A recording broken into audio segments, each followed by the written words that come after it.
Bonjour mes chers cancers, je vous remercie de me retrouver dans le cadre de cet horoscope de novembre qui semble vous dire que vous pouvez obtenir une gratification, une validation, obtenir une officialisation à la condition de vous battre pour cela.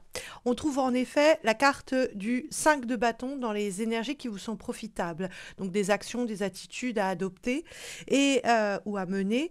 Le 5 de bâton, vous voyez, ces personnages, ils sont tous en train de croiser le fer, entre guillemets, croiser le bâton pour le coup.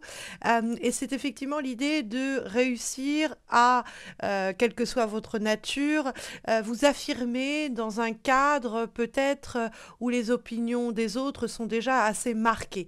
Parce qu'effectivement, le 5 de bâton, on peut essayer de vous tester pour voir de quel bois vous vous chauffez, entre guillemets, c'est-à-dire voir si vous êtes facilement intimidable ou non.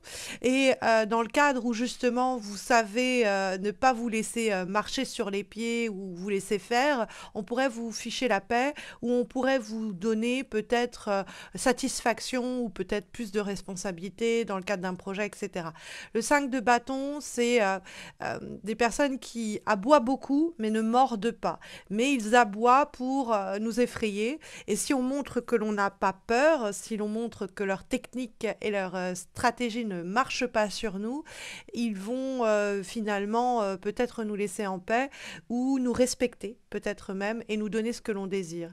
Donc ça peut être dans le cadre relationnel, personnel ou quoi, où vous êtes face à quelqu'un qui est assez têtu, qui ne veut rien entendre, c'est comme cette personne veut et puis c'est tout, et vous en avez votre claque parce que dès que vous essayez eh bien d'obtenir ce que vous voulez, la personne hausse le ton ou commence à peut-être un peu vous menacer ou faire la sourde d'oreille. Et le 5 de bâton, c'est l'idée de ne pas se laisser faire à ce propos et peut-être hausser le ton si besoin est. Alors, je ne suis pas en train de vous encourager à mener des engueulades, hein, loin de là, mais c'est-à-dire de montrer que bah, c'est pas parce qu'on hausse le ton que on lâche l'affaire, hein, tout simplement. Le boulot, c'est la même chose. Vous pouvez être dans une situation où il y a beaucoup de compétition, beaucoup de rivalité, beaucoup de personnes qui visent le même poste, le même projet, la même situation, etc. Dans le cadre de candidature, par exemple.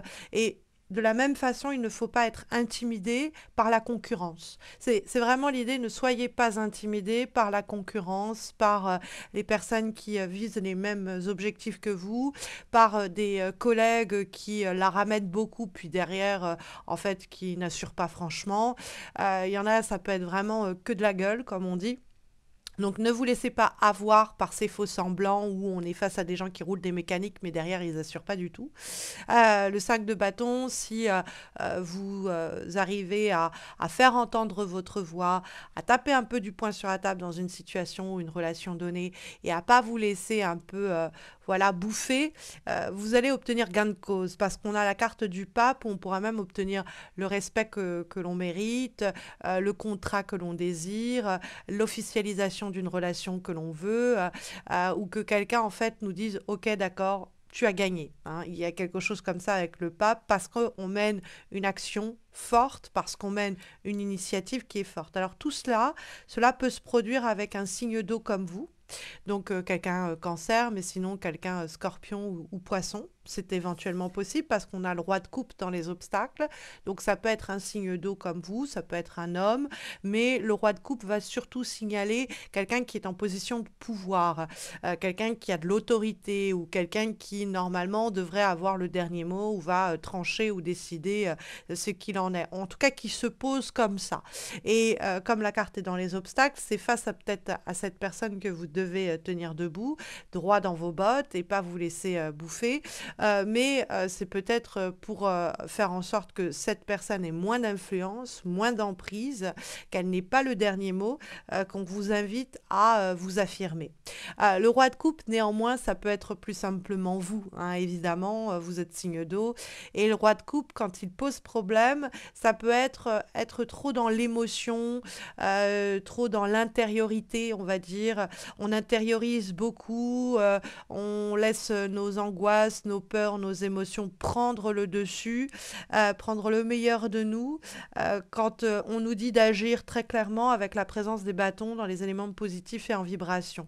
Donc le roi de coupe, ça peut être vraiment essayer de ne pas tomber dans certains éventuels travers qui sont les vôtres dans cette situation donnée. Ça peut ne pas être des défauts en général, mais dans cette situation donnée, le défaut qui serait de ne pas vraiment vous imposer, de pas décider, de laisser les émotions obscurcir votre jugement, d'être trop dans la peur peut-être de ce que les autres vont penser, de ce que les autres vont se dire, de faire passer les émotions des autres avant vos besoins ou de faire passer vos émotions avant vos désirs.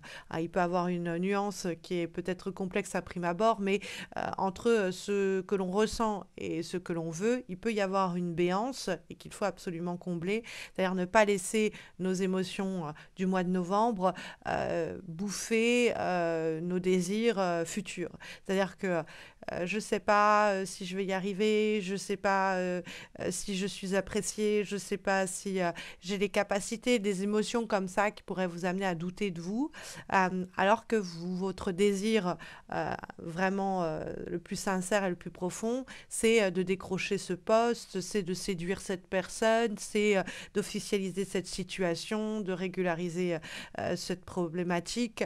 Donc vous laissez pas envahir par des émotions qui pourraient vous laisser un peu les bras ballants, quoi, un petit peu passif. Ne soyez pas passif, ne soyez pas passive au cours des prochaines semaines.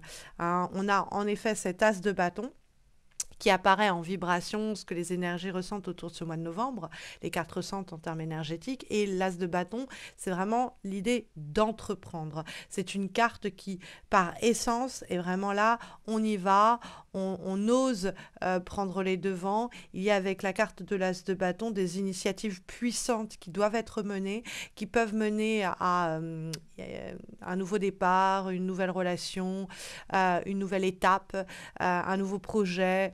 L'as de bâton porte une potentialité très grande dans le monde concret, donc quelque chose de palpable, quelque chose de tangible qu'on va matérialiser par une action forte qu'on va oser mener. Donc ça matche bien avec le 5 de bâton, dans cette idée que faut pas se laisser faire, faut pas abdiquer, faut pas se laisser impressionner, il faut y aller, il faut oser, il faut entreprendre, il faut créer, il faut revendiquer son besoin, son désir, son envie. L'as de bâton est puissant et va amener une suite d'événements derrière. Ce n'est que le début, au fond.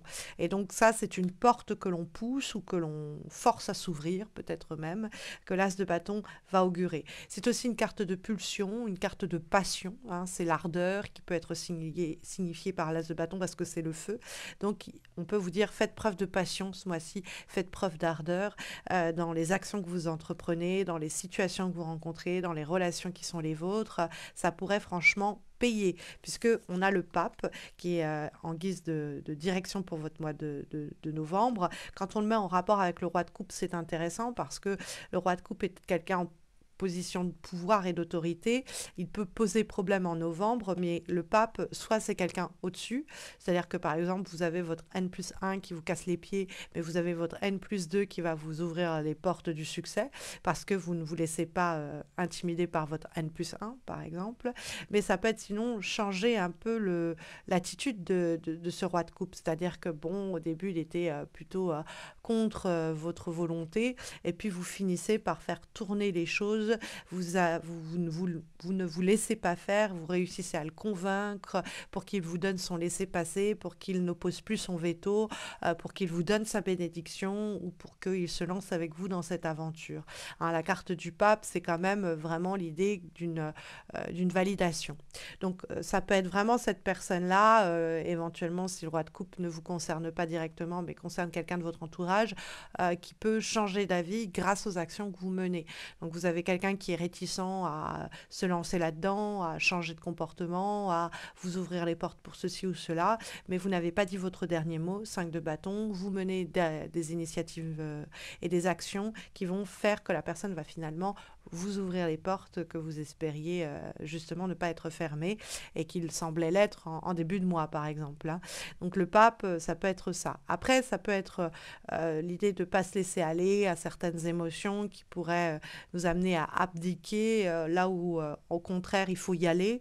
Et parce que vous vous en donnez les moyens, il y a cette porte qui s'ouvre avec le pape, c'est-à-dire que vous avez une certification que vous n'attendiez plus, vous avez un contrat que vous n'espériez plus, vous avez une officialisation, un engagement, quel qu'il soit, personnel, amoureux, matériel, professionnel, qui est offert en ce mois de novembre parce que voilà, vous n'avez rien lâché, parce que vous avez mené des efforts importants. N'hésitez pas d'ailleurs à consulter votre ascendant ou votre signe lunaire parce qu'il y a un autre horoscope qui parle un peu aussi de l'idée de ne rien lâcher. Donc ça pourrait se rejoindre pour vous. Mais le pape, c'est oui, quelqu'un d'une grande autorité qui valide vos attentes et vos demandes, hein, dans le cadre, par exemple, d'un examen que l'on passe, d'un concours, c'est vraiment de très bon augure. Dans le cadre d'une démarche réalisée auprès d'une instance juridique où il y a un juge qui doit trancher, c'est de très bon augure également. Dans le cadre d'une situation où on doit officialiser une relation, etc., c'est aussi très bien, ou désofficialiser, hein, pour les divorces et tout ça. Mais c'est vrai que le pape, c'est cette haute autorité qui valide et favorise notre demande. Maintenant, ça peut être aussi plus simplement le destin, la chance qui vous sourit et vous avez ce laisser-passer qui s'offre à vous parce que vous en êtes donné les moyens. On a comme avant-dernière énergie et recommandation, guidance pour les semaines qui viennent, une lame issue de l'oracle de Magic of Paper et nous avons la carte du charisme, charismatique. Donc cette idée de charisme, c'est aussi l'idée de ce que vous allez dégager comme énergie. Si vous êtes sûr de vous, si en tout cas vous donnez le sentiment que vous êtes sûr de vous, vous pouvez peut-être abattre des obstacles que vous pensiez pourtant au début initialement insurmontable, quoi. C'est-à-dire qu'il y a un peu, vous savez l'expression anglaise fake it until you make it, faites semblant jusqu'à que vous réussissiez, quoi. Faites semblant de réussir jusqu'à que vous réussissiez, on pourrait le traduire un peu comme ça. Et donc le charisme, bon, ce n'est pas que ça, mais c'est l'idée aussi de ce que l'on dégage, de la confiance en soi, de cette énergie-là qu'on va présenter et qui va rassurer les gens autour de nous. On va dire, ouais, ça va bien se passer, et puis du coup, ça va bien se passer. Mais c'est vrai que le côté fake it until you make it, il y a un côté un peu comme ça avec le charisme, c'est-à-dire que y a cette idée que comme on montre qu'on veut, qu'on a la niaque, qu'on sait ce qu'on veut, qu'on va le chercher, etc., les portes s'ouvrent. Et c'est pourquoi peut-être on vous dit ne soyez pas dans une certaine vulnérabilité ou fragilité autour de vos projets, de vos désirs, de vos envies, parce que si vous donnez cette image-là aux autres, vous pourriez peut-être vous faire bouffer, en tout cas que les choses n'aboutissent pas, parce que vous-même, vous n'êtes pas sûr d'y croire, hein. Parce que comme dernière énergie, on a un signe de très bon augure. C'est une lame qui est issue de l'oracle Moon Witch, et nous avons la carte Yes, oui. Just go for it. Allez le chercher, hein. Donc cette carte Yes, c'est un signe. C'est-à-dire que si vous consultez cet horoscope en vous demandant j'y vais pas, est-ce que ça va bien se passer, est-ce que ça va pas se passer, est-ce que la réponse c'est oui. Oui, ça va bien se passer. Oui, il faut y aller. Oui, ça va se faire. Oui, oui, oui. C'est ça la réponse à votre question. Et just go for it, c'est aller le chercher, quoi. Aller simplement le chercher. La porte va s'ouvrir. Et ça matche avec le charisme parce que si on est sûr et certain ou certaine de ce que l'on veut, qu'on va le chercher, eh bien la porte va s'ouvrir, hein. Il y a cette idée-là avec ce charisme et puis surtout ce grand oui que les cartes vous présentent ici pour vous rassurer sur l'issue d'une situation qui peut-être vous préoccupera au cours du mois de novembre ou vous préoccupe d'ores et déjà. Et peut-être même regardez-vous cet horoscope à ce propos. Dans ce cas-là, vous avez un grand feu vert des cartes qui est ici signifié.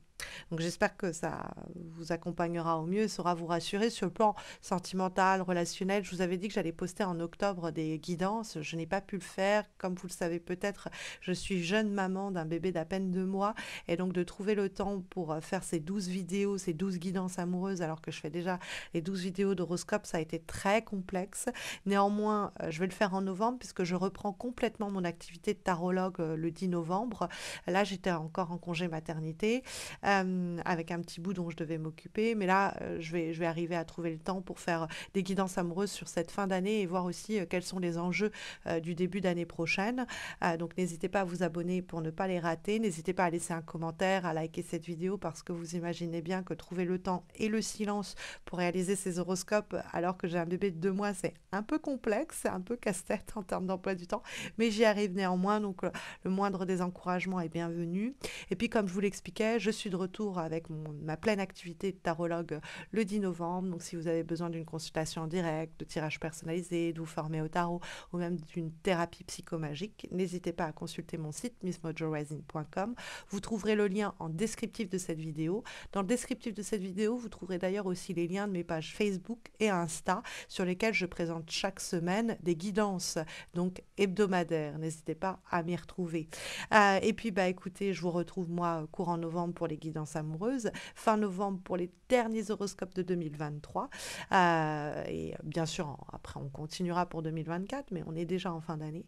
Et puis, bah, je vous souhaite de très belles semaines à venir. J'espère vous retrouver très vite. Prenez bien soin de vous d'ici là.